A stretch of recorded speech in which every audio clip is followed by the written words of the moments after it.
이 주피세포를 70%는 파괴할 수 있었는데 종양에서 떨어진 부위에 2차 폐 종양의 수가 몇 배 증가하더라? 3배 증가해서 종양이 무엇되더라? 전이되고 재발되는 것을 보게 된다는 것입니다.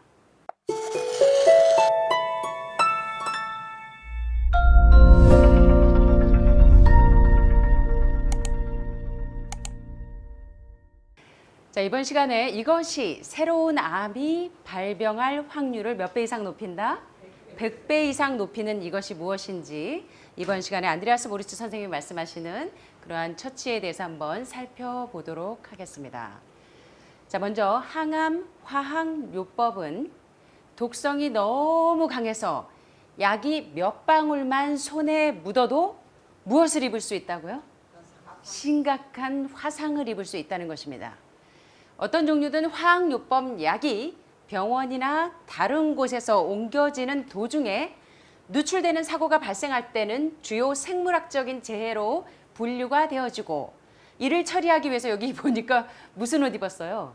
요새 코로나 바이러스 때문에 많은 그 의료인들이 이런 우주복 같은 옷을 입고 전염되지 않도록 굉장히 애를 쓰는 것처럼 마찬가지로 화학요법은 독성이 너무 강해서 약이 몇 방울만 손에 닿아도 심각한 화상을 입을 수 있기 때문에 주요 생물학적 재해로 분류가 되고 이를 처리하기 위해서 우주복 같은 옷을 입은 전문가들이 나서야 할 정도의 재해라는 것입니다. 특별히 화학요법 약물이 우리의 몸 안에 투입이 되고 또 투입되는 동안 여러분의 몸 안에 혈관이나 림프관이나 기관의 조직 같은 곳에 무엇을 만들어요, 여러분? 항암 처치를 하실 때 여러분의 몸에 구멍을 만든다는 것을 이미지 메이킹 해보시길 바랍니다. 그것을 상상해 보세요. 안드레아스 모리츠 선생님은 홍채 분석 전문가이시기 때문에 이 홍채 분석을 통해서 항암 화학요법 치료를 받는 환자를 관찰해 보았는데 그때 그 환자에게서 온몸의 조직의 여기저기에 무엇이 뚫려요? 구멍이 뚫려 있고 손상을 입은 것을 보게 됩니다.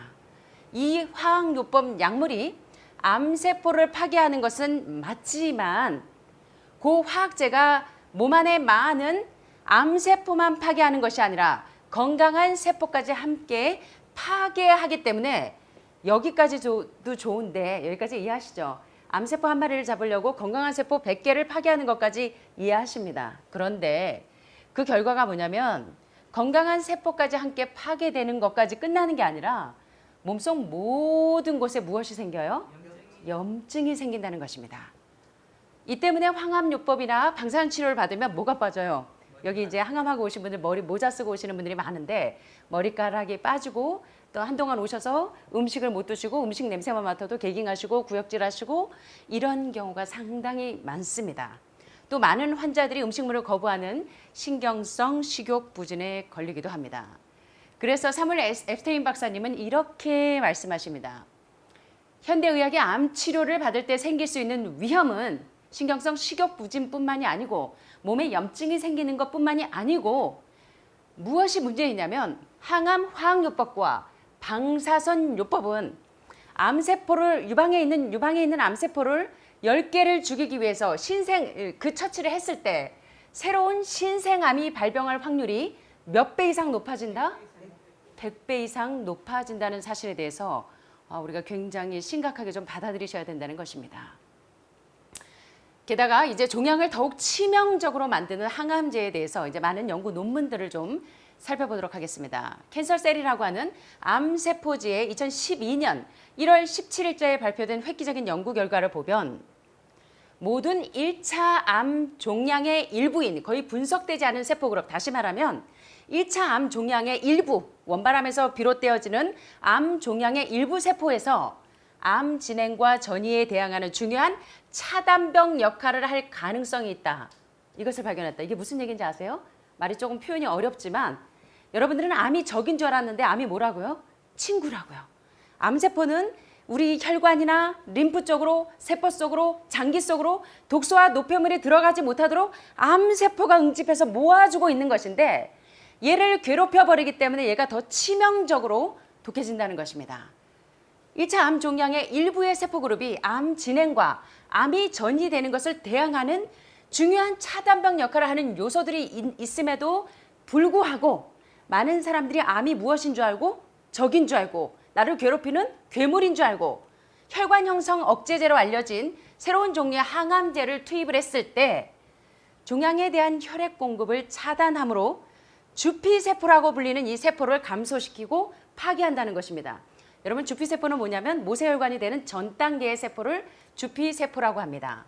수축력을 갖춘 아주 가느다란 특수한 세포의 일종을 일컬어 주피세포라고 하는데 뭐를 쓰니까 주피세포가 감소하고 주피세포가 파괴해요? 모세혈관이 되기 전 단계의 주피세포가 어떻게 하면 감소되고 어떻게 하면 파괴가 되냐면 바로 여러분들이 처치하시는 암을 없애기 위해서 처치하는 혈관 형성 억제제로 불려지는 이 항암제는 종양에 대한 혈액 공급을 차단하면서 주피세포를 감소시키거나 파괴합니다. 그래서 많은 과학자들과 종양학자들은 암 전문가들은 혈관으로 구성된 이 종양의 생명유지 시스템을 잘라서 싹둑싹둑 잘라버리면 주피세포가 크지 못하도록 감소시키고 파괴해버리면 성공적으로 영구적으로 종양을 퇴행하고 물리칠 수 있다고 이 가정하면서 근시안적으로 하나밖에 모르는 가정을 하게 됩니다. 하나는 알고 둘은 모르는 가정을 해요. 이것이 바로 판도라의 상자를 열고 암의 악몽을 만드는 것이라고 어느 누구도 생각지 못했다는 것입니다. 자, 심각한 문제가 발생합니다. 자, 여기 보시면 중요한 이야기를 하는데 암은 우리를 괴롭히고 우리를 바덜링하고 우리를 죽게 만드는 괴물이 아니고 암은 우리 인체가 호미오스테시스라고 하는 항상 일정한 여러분들이 매일 몸이 어디가 아프면 혈압에 대한 항상성이 깨지고 체온에 대한 항상성이 깨지고 맥박에 대한 항상성이 깨지면 여러분 몸의 균형이 깨졌다는 것을 알 수 있습니다. 암은 무엇을 의미하냐면 우리 몸의 균형 잡힌 상태, 혈압에 대한 항상성, 혈당에 대한 항상성, 맥박에 대한 항상성, 체온에 대한 항상성, 이런 항상 균형 잡힌 항상성을 유지하려는 다시 원상태로 복구하려는 신체의 마지막 치유 시도인데도 불구하고 많은 사람들이 암이 괴물인 줄 알고 암을 무차별로 공격하기 때문에 암이 여러분을 공격하게 된다는 것입니다. 자, 암은 한번 따라 보시겠습니다. 암은 균형 잡힌 상태. 여러분의 몸의 원래의 정상적인 항상성으로 돌아가려는 신체의 마지막 치유 시도입니다. 신체의 마지막 치유 시도라는 것을 기억하게 되시기를 바랍니다. 자, 이 주목할 만한 연구는 암이 가장 고도로 진화하고 정교한 신체 보호 메커니즘 중 하나를 구성하고 있음을 분명히 보여주고 있다는 사실에 대해서 우리가 여러 시간에 걸쳐서 암은 병이 아니라 마지막 생존 치유 메커니즘이다. 주인님, 제발 이렇게 지금 몸에 좋지 않은 동물성 고기, 동물성 생선, 이런 좋지 않은 인슐린 라이크 그로스 팩터 1이나 메티오닌과 같은 암의 수치를 껐다 켰다 올렸다 내렸다 하는 좋지 않은 음식을 계속 드시면 자꾸 혈관이 막혀서 당뇨병이 더 심해지고 암이 점점 심해집니다 하고 경고하는 사인이 뭐라고요? 바로 암이 주는 마지막 신호 체계라는 사실을, 시그널이라는 사실을 이해하셔야 된다는 것입니다. 자, 그런데 이 연구에서 우리가 어떤 결론을 얻을 수 있냐면 이 연구는 종양의 혈액 공급을 차단했더니 이 암을 감소시키는 치료법이 의도치 않게 종양을 공격적으로 만들고 오히려 암을 확산시키고 스팟으로 퍼지게 만들고 전이 되게 만들 수 있다는 가능성을 보여준다는 것입니다. 뭐가요? 종양의 혈액 공급을 차단해서 혈관 형성 억제제와 같은 항암제와 항암요법과 방사선 처치를 했더니 이렇게 암을 감소시키는 치료법이 우리가 의도했던 바와 다르게 오히려 종양을 공격적으로 만들고 암을 확산시킬 가능성이 훨씬 더 많다는 것을 보게 됩니다. 다시 말하면 암이 통제 가능하도록 묶어주고 있는 암이 이제 통제 불능이 돼서 신체의 다른 부분 혈관으로, 림프로, 장기로 침범하는 것을 막기 위해서 신체가 어쩔 수 없이 암을 계속 공격하다 보면 암세포는 죽는데, 다시 말하면 유방에 있는 원발암은 죽는데, 얘는 죽는데 신체가 어떻게 하냐면 다른 신생혈관을 만들어낸다는 것입니다. 요거 조금 더 몸이 왜 그런 짓을 하느냐고 묻고 싶으십니까? 자, 여기 보세요. 모든 암세포는 산소를 필요로 하지 않는 세포를 호기성 세포라고 합니까? 현기성 세포라고 합니까? 호기성은 말 그대로 산소 공급이 원활한 것이 호기성 세포고, 현기성은 여러분 아시는 것처럼 산소 공급이 차단되어 있는 것이 바로 현기성 세포인데, 정상 세포가 산소가 부족하기 때문에 폐쇄적으로 인해서 산소가 결핍되어질 때 그때 바로 현기성으로 변한 것이 암세포죠. 다시 말하면 그래서 많은 암 전문가들이 암 무엇이 답이다? 산소가 답이다. 예. 산소 포화도가 높아질 때 암세포로 전이되죠. 그래서 산소가 너무 부족하기 때문에 산소를 사용하지 않고 생존하고 에너지를 생산하기 위해서 변이를 일으키는 것이 바로 암세포인데요. 현기성 세포인데, 이렇게 폐색된 세포에 산소 공급을 늘려주고 주피세포의 작용을 지원해줘서 암이 진행되고 암이 커지고 암이 전이되는 것을 예방하기 위해서 몸은 어쩔 수 없이 이 산소가 부족한 상태에서 살아남기 위해서 무슨 일을 하냐면 새로운 신생혈관을 배양한다는 것입니다. 항암 화학제로 암세포를 죽였더니 주피세포는 죽는데, 모세혈관 전 단계의 주피세포는 죽는데 다시 다른 곳에 원발암은 죽었는데 다른 곳으로 신생혈관이 배양된다는 사실입니다. 여기에 대해서 여러분이 눈을 좀 뜨셔야 됩니다. 이러한 관점에서 볼 때 현재 시행되고 있는 혈관을 파괴하는 의학적인 접근법은 오히려 역효과를 낳을 뿐만 아니라 위험하기까지 하다는 사실입니다. 그것은 특정한 암 종양이 고립되고 치료 가능한 것으로 남아있도록 하고 암이 널리 퍼지고 통제할 수 없는 질병으로 확대되는 것을 막기 위해서 신체가 암세포가 묶어줘서 더 이상 림프나 세포나 장기 속으로 들어가지 못하도록 막아주는 시스템을 파괴하는 것이 무슨 처치라고요, 여러분? 암이 오히려 새로운 신생혈관을 100배나 만들어낼 수 있는 것이 바로 혈관을 파괴하는 의학적인 접근법이라는 것입니다. 쉽게 말하면 이게 무슨 처치예요, 여러분? 쉽게 말하면 혈관을 파괴하는 접근법이 쉽게 말하면 무슨 처치입니까? 좀 표현이 너무 어려웠어요? 이해하시기 어려우세요? 이게 바로 항암 처치고 지금까지 여러분들이 공부하셨던 방사선 처치고, 자, 그래서 몸에 구멍을 뚱뚱뚱뚱 뚫려 있는 거 보았다 그랬죠. 바로 항암제는 암세포만 파괴하는 것이 아니라 빈대 한 마리 잡으려고 초가상간을 다 태우듯이 암세포와 정상세포로 산소를 운반하는, 오히려 암을 보호해주는 세포와 혈관도 함께 파괴하기 때문에 이러한 문제점이 생긴다는 것입니다. 이온화 방사선, 지난 시간에 이온화 방사선에 대해서 공부하셨죠? 흉부 CT, 엑스레이 같은 거.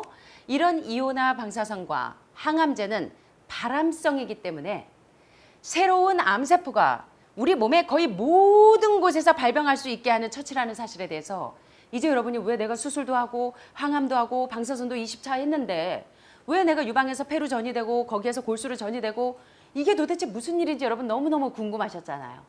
이제 이해가 되십니까? 예, 원발암은 죽는데 오히려 제2차로 암이 이렇게 다발적으로 전이된다는 사실에 대해서, 그래서 여러분들이 항암에 대해서 올바로 이해를 하셔야 된다는 것입니다. 자, 한번 따라해 보시겠습니다. 암이 더 잡히도록 퍼지도록 만드는 게 뭐라고요, 여러분? 종양성장 억제제인 항암 화학요법이라는 것입니다. 자, 여기 보시니까 화학요법 약물, 또 혈관 형성 억제제 또는 방사선 치료가 종양 퇴행을 달성할 수 있는 것은 의심의 여지가 없습니다. 여러분 아시다시피 물론 항암제는 암세포를 파괴하죠. 종양을 퇴행하게 만들 수 있습니다. 그러나 문제는 뭐냐면 원발암을 죽일 수는 있는데 다수의 이 원발암이 죽은 암세포에서 나오는 좀 이따가 공부하시겠지만 그 죽은 암세포와 다수의 새로운 암을 발생시키는 신생세포가 무한대로 발생하기 때문에 이러한 막대한 대가를 치르지 않고서는 여러분들이 좋은 결론을 얻을 수 없다는 것입니다.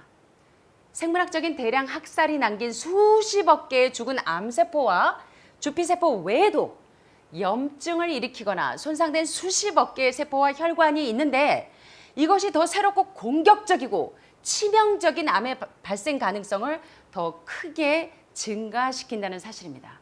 자, 여기 보시면 여러분 모두 경험하신 사실이에요. 대부분의 암은 진단 장비로 발견하기에는 크기가 너무 작고 의사들은 적어도 당분간은 완치되었습니다 라는 자랑스러운 표현을 사용할 수 있습니다.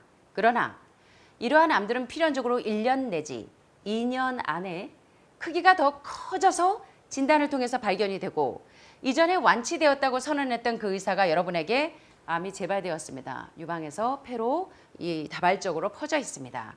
다른 곳까지 전이되었다고 말하도록 만드는 이유가 바로 항암 화학요법의 이러한 문제점 때문이라는 사실을 여러분들 이제는 깨달으셔야 합니다.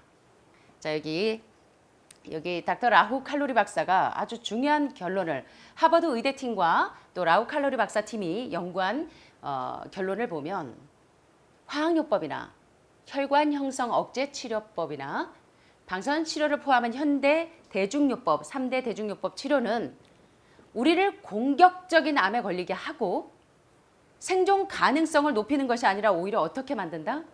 예, 원발암은 죽었는데 제2차 암 신생혈관이 더 많이 생겨서 우리의 생존 가능성을 현저히 떨어뜨린다, 올린다. 생존 가능성을 현저히 떨어뜨리는 게 가장 큰 문제점이라는 사실을 많은 암 전문가들이 발표하게 됩니다.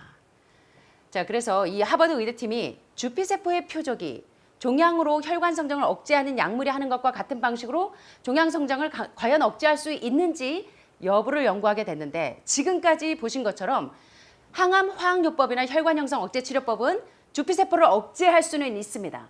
주피세포는 혈관을 덮고 그들의 성장을 지탱하는 맥관 구조는 뭐냐면 혈액이나 림프 등의 액체를 우리 체내에 운반하거나 순환시키는 혈관 및 조직의 중요한 부분이 맥관 구조입니다. 이 주피세포는 맥관 구조의 중요한 부분으로서 혈관 형성 억제 치료제가 쉽게 말하면 항암 화학제가 주피세포를 성장하는 것을 억제하고 파괴시킬 수는 있다는 부분에 대해서 우리 연구했죠.